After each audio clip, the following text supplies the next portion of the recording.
आपको ज़ैनुल आबिदीन बच्चे की कहानी सुनाते हैं जो अपनी क्लास में एक होनहार, समझदार और ज़हीन बच्चा था। एक दिन वो घर वापस गया तो उसने देखा कि उसके मामा और पापा बहुत परेशान थे। क्या थे? परेशान थे।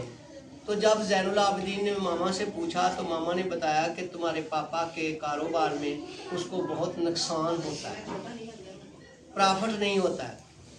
तो ज़ैनुल आबिदीन के पापा की दुकान मोबाइलों की दुकान थी, वो मोबाइल सेल करते थे। तो ज़ैनुल आबिदीन ने फैसला किया कि कल को वो स्कूल नहीं जाएगा। उसने एप्लीकेशन एक बच्चे के ज़रिए स्कूल भेज दी छुट्टी की। तो लिहाजा अपने पापा के साथ दुकान पे गया ज़ैनुल आबिदीन, और वहाँ जाके उसने बेटा गौर से देखा कि मेरे पापा को प्रॉफिट क्यों नहीं होता है, मुनाफा क्यों नहीं होता मोबाइल सेलिंग में। तो बेटा उसने गौर से देखा, हर चीज़ का मुशाहदा किया, ग्राहकों के रवैये देखे और अपने माहौल को देखा कि क्यों नहीं मुनाफा हो रहा। तो फिर वो शाम को वापस आया। उसने अपनी मामा के साथ बहुत सारे आइडियाज़ शेयर किए। उन आइडियो में ये था कि हम अपनी जो शॉप है ना मोबाइलों वाली, उसको खूबसूरत बनाते हैं। उसके लिए उन्होंने आइडिया दिया कि हम एक फ्लैक्स बनाते हैं, मुख्तलिफ फ्लैक्स बनाते हैं जिनके ऊपर मोबाइल की तस्वीरें, मोबाइल की खसूसियात होंगी, और अपनी दुकान को पुरकशिश बनाएंगे ग्राहकों के लिए। उसके साथ साथ ज़ैनुल आबिदीन ने ये भी मशवरा दिया अपने पापा को, क्योंकि मामा के पास कुछ पैसे थे, लिहाजा उन्होंने वो पैसे भी इन्वेस्ट कर लिए। इस तरह के वो उन्होंने फैसला किया ज़ैनुल आबिदीन ने कि हम अपने शॉप के ऊपर मोबाइल एसेसरीज, जिसमें डेटा केबल होती है, पावर केबल होती है, और मोबाइल के कवर होते हैं और ग्लासेस होते हैं, वो भी रख लेते हैं। तो उन्होंने ज़ैनुल आबिदीन ने मामा के साथ मिलकर, पापा के साथ मिलकर कुछ इन्वेस्टमेंट की, और चंद ही दिनों में उन्होंने अपनी दुकान को मुख्तलिफ फ्लैक्स के साथ खूबसूरत बना लिया और एक्सेसरी भी रख ली।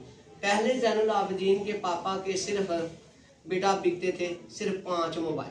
कितने बिकते थे? तकरीबन 4-5 मोबाइल बिकते थे, और हर मोबाइल के पीछे प्रॉफिट 300 रुपये का आता था। अगर 5 मोबाइल बिके और 300 रुपये प्रॉफिट हो तो डेली का प्रॉफिट कितना बना बेटा? 1500 रुपया। Well done. तो 1500 रुपया प्रॉफिट बनता था, जिसके अंदर वो रेंट जो था, शॉप का रेंट भी निकल जाता था, बिजली का बिल भी आता था, गैस का बिल भी आता था। तो इस तरीके से कोई माकूल प्रॉफिट नहीं बना था। अब जबकि ज़ैनुल आबिदीन ने अपनी मामा के साथ मिलकर कुछ इन्वेस्टमेंट भी कर ली दुकान में और अपनी दुकान को खूबसूरत भी कर दिया, तो अब प्यारे बच्चों अब सेल बढ़ गई, और अब ये हुआ कि अब वो 15 से 25 के दरमियान मोबाइल डेली बिकने लगे। तो 15 और 25 की जो एवरेज बनती है वो कितनी होती है? कितनी होती है? 20। अब बेटा एवरेज के हिसाब से ज़ैनुल आबिदीन ने एवरेज निकाली तो वो 20 बनती थी, और एक मोबाइल के पीछे प्रॉफिट कितना है? 300 रुपया। तो मुझे बताओ कि अगर 20 मोबाइल डेली के सेल होते हैं तो 300 रुपया प्रॉफिट है, तो फिर कितना डेली का प्रॉफिट होगा? 6000। वेल डन बेटा।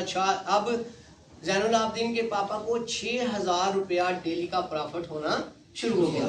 ज़ैनुल आबिदीन ने देखा कि एक माह में कितने दिन होते हैं? 30 दिन होते हैं। तो अब 30 दिन का प्रॉफिट कितना बना होगा? कितना बना? 1,80,000। अब उसी शॉप पे उसके पापा को 1,80,000 रुपया जो है वो प्रॉफिट होना शुरू हो गया। इस तरीके से आपने देखा कि ज़ैनुल आबिदीन की ज़हानत और उसके आइडियाज़ ने किस तरह अपने पापा का कारोबार जो है वो बूस्ट किया, उसमें डेवलपमेंट की। तो इस तरीके से उसकी ज़हानत, ज़ैनुल आबिदीन की ज़हानत और आइडिया शेयर करने से अब उसके पापा को बहुत ज़्यादा प्रॉफिट होना शुरू हो गया। अब ज़ैनुल आबिदीन की जो परेशानी थी ख़त्म हो गई। अब ज़ैनुल आबिदीन ने अपनी पढ़ाई की तरफ दिलचस्पी लेनी शुरू कर दी, और स्कूल में उसका दिल भी लगा रहता क्योंकि उसको अब परीक्षा दी नहीं थी। ठीक है, अब कहानी की समझ आई? ओके बेटा।